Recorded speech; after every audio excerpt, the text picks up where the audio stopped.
CV news channel पर देखिए आजमगढ़ की प्रमुख खबरें। आजमगढ़ में 571 मस्जिदों और ईदगाह पर पढ़ी जाएगी ईद की नमाज। हर संवेदनशील इलाकों में सुरक्षा के कड़े प्रबंध।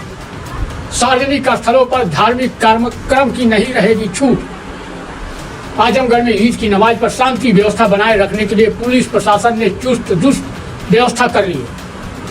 एसपी अनुराग आर ने बताया कि आजमगढ़ में 571 स्थानों पर ईद की नमाज पढ़ी जाएगी। इसमें से 297 ईदगाह और 274 मस्जिदें शामिल हैं। 132 जगहों को संवेदनशील स्थल के रूप में चिन्हित किया गया है। इन स्थानों पर सादे वर्दी में पुलिस की तैनाती की गई है। सुरक्षा के मद्देनजर 1 कंपनी RAF, 2 कंपनी PSC, इसके अलावा 200 रिक्रूट, 3000 पुलिस के जवानों की तैनाती की गई है। 25 स्थानों में 250 सब इंस्पेक्टर हैं। सबकी जिम्मेदारी तय कर दी गई है। 24 घंटे चेकिंग कराई जा रही है। शाम को रूट मार्च किया जा रहा है। उन्होंने बताया कि ईद की नमाज केवल मस्जिदों और ईदगाह पर ही पढ़ी जाएगी। किसी भी सार्वजनिक स्थलों पर बिना परमिशन के धार्मिक कार्यक्रम की अनुमति नहीं दी जाएगी। कितने जगहों पे नमाज अदा की जाएगी? जनपद आजमगढ़ में कुल 571 जगह ऐसी हैं जहाँ पे ईद की नमाज अदा की जाएगी। इसमें 297 ईदगाह हैं और 274 मस्जिदें हैं जहाँ ये 25 थाना क्षेत्रों में ईद की नमाज होगी। इसमें से 132 जगहों को संवेदनशील स्थलों के रूप में चिन्हित किया गया है जहाँ पे पुलिस का सादे में भी और वर्दी में स्पेशल डिप्लॉयमेंट रहेगा। 1 company RAF, 2 company PSC, 200 recruit और लगभग 3000 की संख्या में जो जनपदीय पुलिस बल की नफरी है, इसका डिप्लॉयमेंट नामवार किया गया है। 6 फायर टेंडर अलग अलग स्थानों पर संवेदनशीलता को देखते हुए रखे गए हैं। सभी धर्मगुरुओं से पुलिस के द्वारा मौके पर जाकर बातचीत की गई है। सबके द्वारा आश्वस्त पुलिस को किया गया है कि पूर्णतः शांतिपूर्ण तरीके से त्यौहार को सकुशल संपन्न कराया जाएगा। एहतियात के तौर पे पुलिस की लगातार 24 घंटे पेट्रोलिंग जारी है। रात के समय 2 से 6 स्पेशल पार्टियां निकाली जा रही हैं जो चेक कर रही हैं कि कहीं कोई किसी भी प्रकार से अप्रिय घटना ना होने पाए। 25 थाना क्षेत्रों में लगभग हमारे 250 सब इंस्पेक्टर्स हैं जिनके नेतृत्व में अलग अलग टीमें बना के अलग अलग जगह पे आकस्मिक रूप से हम लोग चेकिंग भी करा रहे हैं और जनता को आश्वस्त करना चाहेंगे कि पूरे शांतिपूर्ण तरीके से इस त्यौहार को सकुशल संपन्न कराएं। सर, नमाज ईदगाहों में ही पढ़ा जाएगा कि सड़कों पे भी लोग पढ़ते हैं?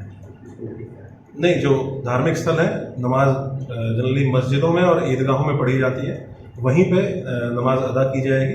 किसी भी पब्लिक प्लेस पे किसी भी धार्मिक आयोजन बिना परमिशन के किसी भी धार्मिक आयोजन का किया जाना अलाउड नहीं है। इसकी कंप्लायंस कराई जाएगी।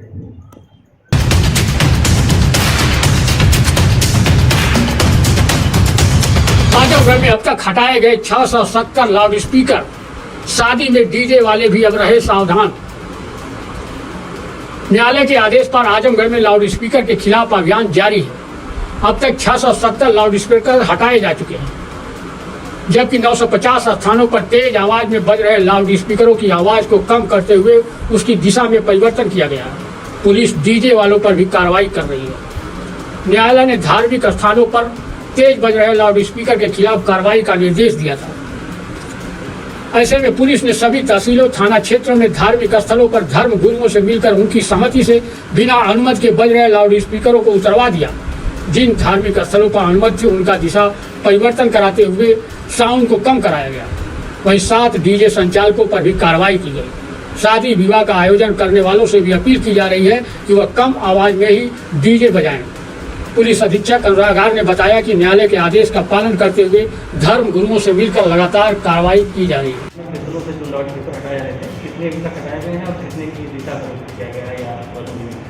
माननीय न्यायालय के आदेश और शासन के निर्देशों के क्रम में एक अभियान के रूप में सबसे पहले धर्मगुरुओं से संवाद स्थापित करते हुए जिला स्तर पर, तहसील स्तर पर और थाना स्तर पर जो लाउड स्पीकर्स लगे हुए हैं धार्मिक स्थलों पर, उनको हटाने के लिए अपील की गई जो बिना परमिशन के लगे हुए हैं।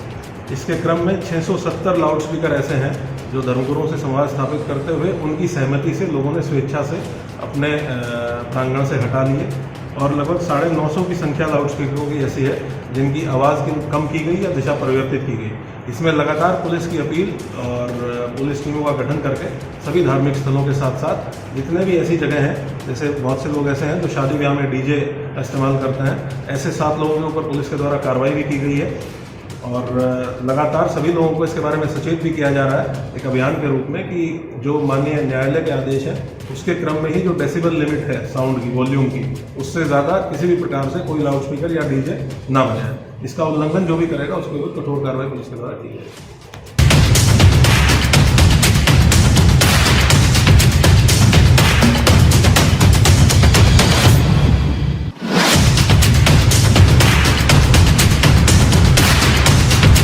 अब जरा इन महिलाओं को भी देख लीजिए, गोद में छोटा बच्चा लेकर भीख मांगती हैं और दुकान में सामानों की खरीदारी का नाटक कर ग्राहकों का पर्स भी गायब कर देती है। दुकान में चोरी करने के लिए घुसी थी और दूसरी बार जब आई तो पुलिस के हत्थे चढ़ गई। आजमगढ़ के लालगंज कस्बे में कपड़े की दुकान से 1 मई को पर्स चोरी हुई थी। देवगांव पुलिस को मुखबिर से सूचना मिली कि पर्स चुराने वाली महिलाएं दोबारा चोरी करने के लिए लालगंज के संस्कार मैरिज लॉन के पास मौजूद है। इस सूचना पर पुलिस मौके पर पहुंची तो एक साथ खड़ी 3 महिलाएं भागने लगी। एक महिला के हाथ में नवजात शिशु भी था। महिला कांस्टेबलों ने घेर कर तीनों को पकड़ लिया। पकड़ी गई मोहनी जौनपुर जिले के चंदवक थाने के पतरही बाजार निवासी छेदी की पत्नी है। दूसरी संजू पतरही बाजार के निवासी विश्वनाथ की पत्नी है और तीसरी सोमवार भी पतरही बाजार निवासी गरीब की पत्नी है। तलाशी के दौरान मोहिनी के पास से 470 रुपये नकदी, 3 पासपोर्ट साइज की फोटो बरामद की गई। संजू के पास से 670 रुपये और सोमवार के पास से 620 रुपये बरामद किए गए।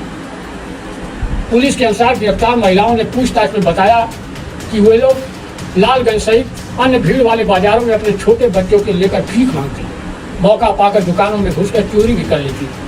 1 मई को लालगंज कस्बे में एक कपड़े की दुकान पर कुछ महिलाएं कपड़े की खरीदारी कर रही थी और पीछे से ये तीनों महिलाएं भी उस दुकान पर पहुंची और उस औरत के अगल बगल बैठ गई। दुकान से कपड़े खरीदने का नाटक किया और मौका पाते ही चालाकी से उस औरत का पिंक रंग का पर्स चुरा लिया। उस पर्स में लगभग 2000 रुपये थे।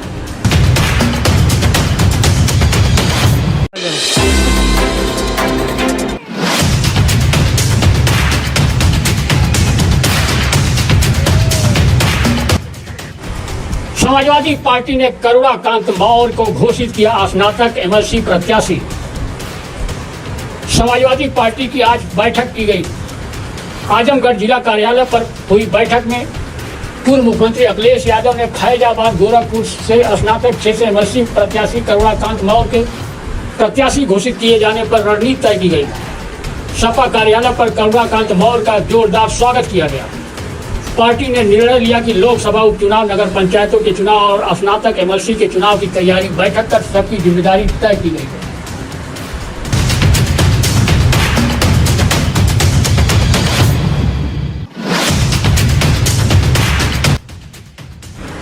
वाराणसी से आजमगढ़ के लिए रेलवे ने शुरू की सिटी सेवा। रेलवे प्रशासन ने यात्रियों की सुविधा के लिए वाराणसी सिटी आजमगढ़ वाराणसी सिटी अनारक्षित विशेष गाड़ी चालू करने का निर्णय लिया। यह ट्रेन 20 मई से रविवार को छोड़कर प्रतिदिन वाराणसी सिटी से और 21 मई से प्रतिदिन सोमवार को छोड़कर आजमगढ़ से चलाई जाएगी। इसमें यात्रा करने वाले यात्रियों को कोविड-19 के मानकों का पालन करना होगा। 05428 नंबर वाराणसी सिटी आजमगढ़ अनारक्षित विशेष गाड़ी 20 मई से प्रतिदिन रविवार को छोड़कर वाराणसी सिटी से 18:50 पर प्रस्थान कर सारनाथ से 19:03, कादीपुर से 19:14, रजवाड़ी से 19:22, सिधौना रामपुर हाट से 19:28 और हिहार से 19:38, महापुर से 19:49, सादात से 20:05, भोजपुर हाट से 20:17, जखनिया से 20:24, दुल्लापुर से 20:34, नायक डी से 20:42, पिपरी डी से 20:50, पनियरा हाट से 20:55, मऊ से 21:55 बजे, पलीगढ़ से 22:05, खुरहट से 22:16, मोहम्मदाबाद से 22:25 और सठियाव से 22:35 और सिधारी हाट से 22:45 बजे छूटकर आजमगढ़ 23:05 पर पहुंचेगी। वाराणसी यात्रा में 057 नंबर आजमगढ़ वाराणसी सिटी अनारक्षित विशेष गाड़ी 21 मई से प्रतिदिन सोमवार को छोड़कर आजमगढ़ से 5:15 से प्रस्थान कर सिधारी हाट से 5:22, सठियाव से 5:32, मोहम्मदाबाद से 5:46, खुरहट से 5:57 बजे, पलीगढ़ से 6:05, मऊ से 6:45, पनियरा हाट से 7 बजे, पिपरी डी से 7:21, नायक डी से 7:32, दुल्लापुर से 7:41, जखनिया से 7:45, भूर मूजपुर हाल्ट 8:01, सादात से 8:15, महापुर से 8:30, मौरिहार से 8:41, सिधौना रामपुर हाल्ट से 8:52 बजे, रजवाड़ी से 9 बजे, काजीपुर से 9:09 बजे, सारनाथ से 9:20 पर छूटकर वाराणसी सिटी 9:45 पर पहुंचेगी। इस गाड़ी में सामान द्वितीय श्रेणी के 8 कोच लगाए जाएंगे।